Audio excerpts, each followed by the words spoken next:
Monday has come again.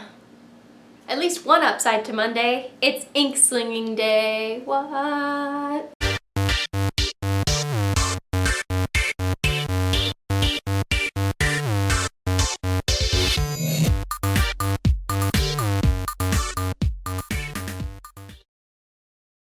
So recently someone tweeted at us asking if we had any videos on co-authoring with people, and I checked into it and we don't, which is crazy. And the question was well timed because I am actually co-writing my first book ever. I mean, not the first novel I've ever written. Obviously I've written a bunch of novels before, but this is the first one I've ever written with another author. My friend and I, we've always joked that, you know, she's got perfect dialogue and I'm really good at writing scene level descriptions, and so if we combined, we would just be mega writer. Mega writer. It has to be echoed like that so that you can get the full effect, obviously. And we've only just barely started writing, but I figured today I'd talk about how we got to the being able to start writing point. Because prepping to write a book with another author is really different from preparing to write an idea as yourself. Just you, solo, you get it. When you're working with another author, you want to start with, you know, what your basic idea is going to be. What are you writing? Is it a fantasy? Is it young adult? Is it adult? What's the basic premise that you guys want to work on? I got lucky in that the person I'm writing with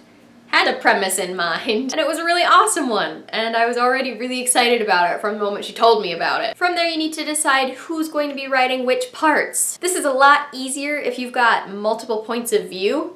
Like, for us, there's 2 points of view, so it's really easy. She took the point of view of the character that's most suited to how she writes, and I took the point of view of the character who's most suited to what I write. If you just have one point of view character, you can still co-write a book. It's just gonna take a little while and possibly a little more revisions to make sure that your voices are cohesive. You still can pants a novel when you're writing with another author. I would recommend, though, at least figuring out your beginning and your ending. So my partner and I, we sent a ton of emails, but then ultimately we made the most progress when we just got on a Google Hangout together. It's a lot more useful to be able to actually talk to someone and talk through these things rather than email and wait and get an email back and then think about what you're gonna say and then email back again. Just work out, what things do you need to know right now?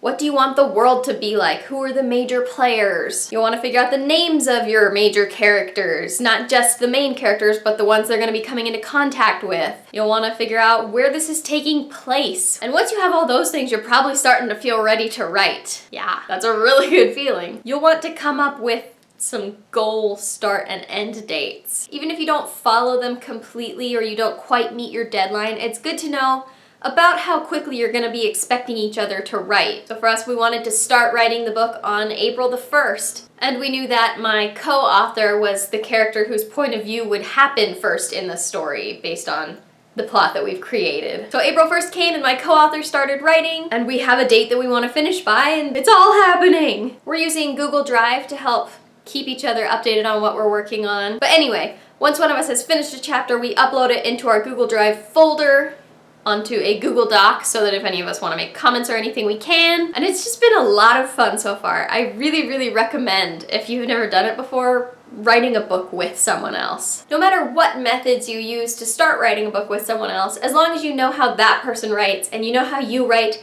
and you're willing to compromise and find a method that works best for the both of you, you're gonna see a lot of success. And you're gonna have a really good time. The only thing that really matters, no matter what methods you use across the board, is the idea of first draft immunity. You're gonna write stupid things. They're gonna write things that don't work. And you both just have to be cool with it. Don't be judgy. It might feel like because there's 2 of you working on it and you both have different strengths that you should be mega writer just from the first draft, but that's not the case. No one writes a perfect first draft, and I would submit that having 2 authors coming together to try and create a first draft might even be messier than if you were just writing a first draft on your own. I don't have a finished product yet, but I'm pretty sure that the end result is going to be so worth it. Let me know in the comments if you are co-writing a book with anyone, and if so, how you coordinate it and how you've gotten started with that idea. I'll keep you updated as I go through this process. We're hoping to have the first draft finished by the end of the summer. Be sure to tune in this Sunday at 7:30 p.m. Eastern Standard Time for our WordNerds live chat.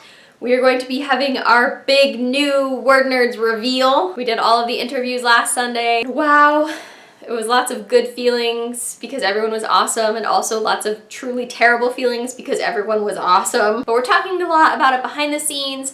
We're trying to make the decision really carefully, take it really seriously. We'll be letting them know soon, and we can't wait to show you who our pick is. I'll see you on Sunday. Be sure to be thinking of any things you might want to ask our newest member of the Word Nerds. It's gonna be a lot of fun, and until then, stay nerdy!